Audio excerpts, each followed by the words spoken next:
This is Elliot and Jose coming to you from Dreamland Comics in Schaumburg, Illinois, here on CCW TV.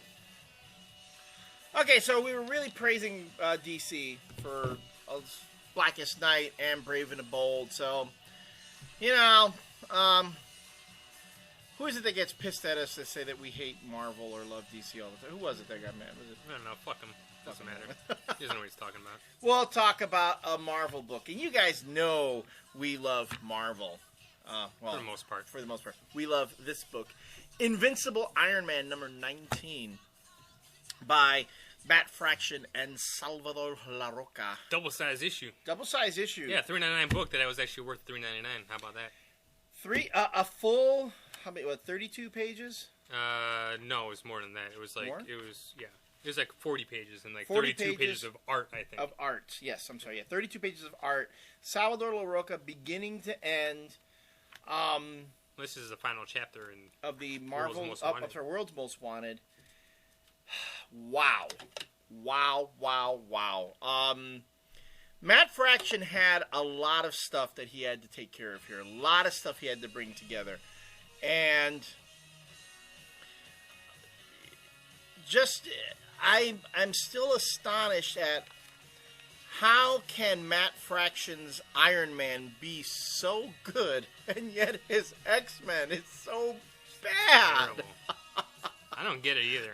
I mean, I love Matt Fraction. Don't get me wrong. He is a superlative writer. But, you know, what he needs to do?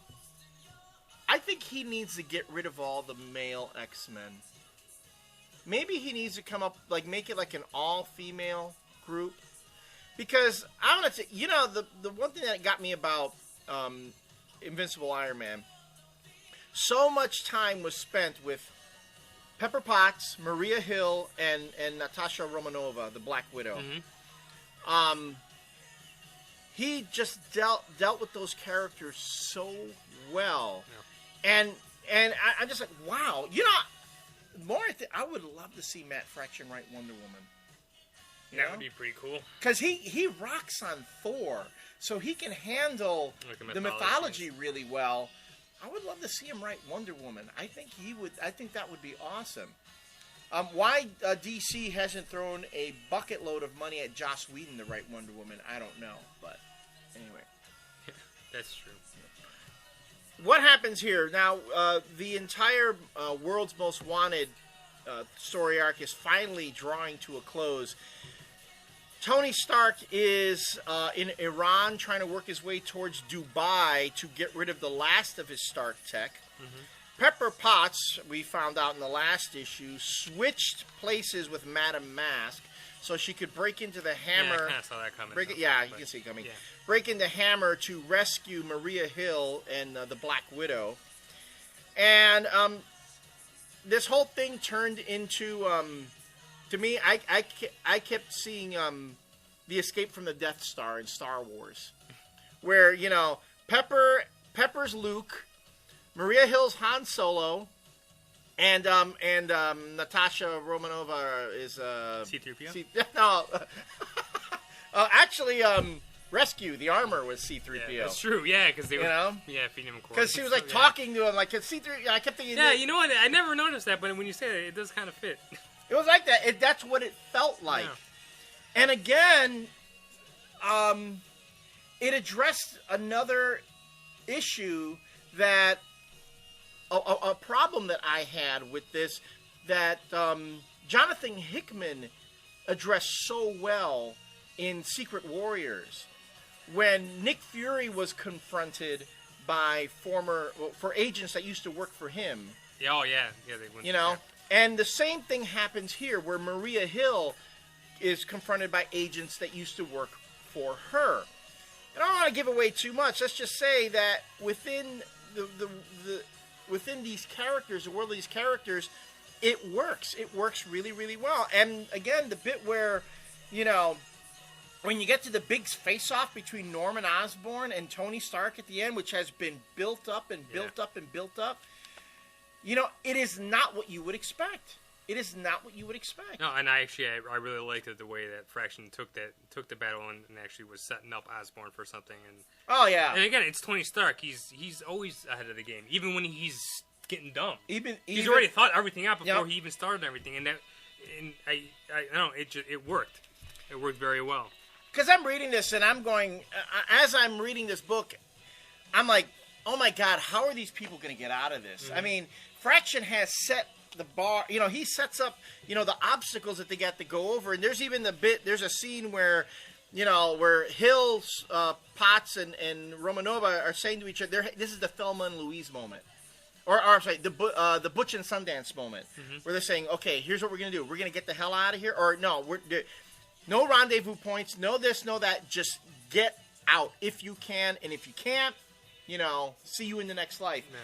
And it was just such a great scene. And then you followed up with this scene here.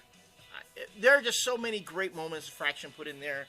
I was just blown away by it. And, I don't want to get too much. This is a book that, I don't want to spoil it for you if you haven't read it yet, because there are too many really nice payoffs. There's a lot of payoffs been building in here. This issue. I mean, if you've been following the story since the beginning of Iron Man, or even at the beginning of this story arc, I mean, there's so many awesome payoffs in it, and it was a good ending. It was a very good ending. Which, and back to the point about getting payoffs in stories and keeping it going, mind you, we get a nice conclusion in an emotionally satisfying conclusion to the story, and yet it sets up the next chapter, and it's really damn clever the way it ends when you find out who Tony Stark has left his estate to. Okay, turn this off if you haven't read this, because I'm going to talk about this. I want to talk about the very ending because I have a problem with this. So if you haven't read it, stop now, because this is a huge spoiler. Okay, so when did Thor stop hating Tony Stark? He hasn't. Right. He hasn't. So, that's why I'm wondering where they're going to go with this. That's the path back to their reconciliation. Yeah, I think it is too. Yeah. But that was one of the things that it actually surprised me, because I never would have thought of that, because they fucking hated each other. Yep. Well, no, Thor hates him. Or Thor hates him, right? Yeah, Stark doesn't hate Thor. Tony's been trying to, apologize. Right. But Thor wasn't having any of it. But then again, this is Blake. So. Donald Blake. No, but Donald Blake knows who Tony Stark is. Right, I know that. I understand that. And I think he knows what Thor knows as well. And I think, too, and it works for me on two levels. One, as far as the story goes, yes, this is a way for the characters to finally start coming to reconciliation with each other. And as far as just plain logic, with all the shit that was going on, Tony Stark is either one, couldn't figure out who the hell else he can leave his estate to, or he knows that regardless of how Thor feels about him, he's the one person he can trust. That's true. And you leave it to Pepper Potts, she could be dead at some point. Yep. Thor's never going to die. Yeah, and I also think that the whole flash drive that Pepper Potts have, I think that's how they're going to reboot Tony. That's obviously yeah. I think that's what it is. Yep. Is that he backed up probably most of his memories. Not all the stuff with the Registration Act was probably dumped out, but I think that's how they're going to reboot him, is with everything that's on that flash drive. And then on top of that, even though Thor might hate Tony Stark, he's still a hero. He'll do the right thing. Right. So that's really when I saw that. But there's already a built-in conflict, and I'm already interested in seeing how they're going to resolve it. And obviously they have to. But to tell you another thing, like, I wouldn't mind this team being the Avengers and Matt Fraction writing that book. Oh, that would be pretty awesome. Yes. No, you're right. And seeing them there, having, Maria Hill, the Black Widow, Bucky Barnes, Captain America, Rescue, and Thor. Mm-hmm. Steve Rogers isn't in it, but that's, a lot of people have been waiting for the trifecta to get back together. But I don't care about Steve Rogers right now. Like, Bucky has been, and just to see this team, like, that would be an awesome book. That would be an awesome book.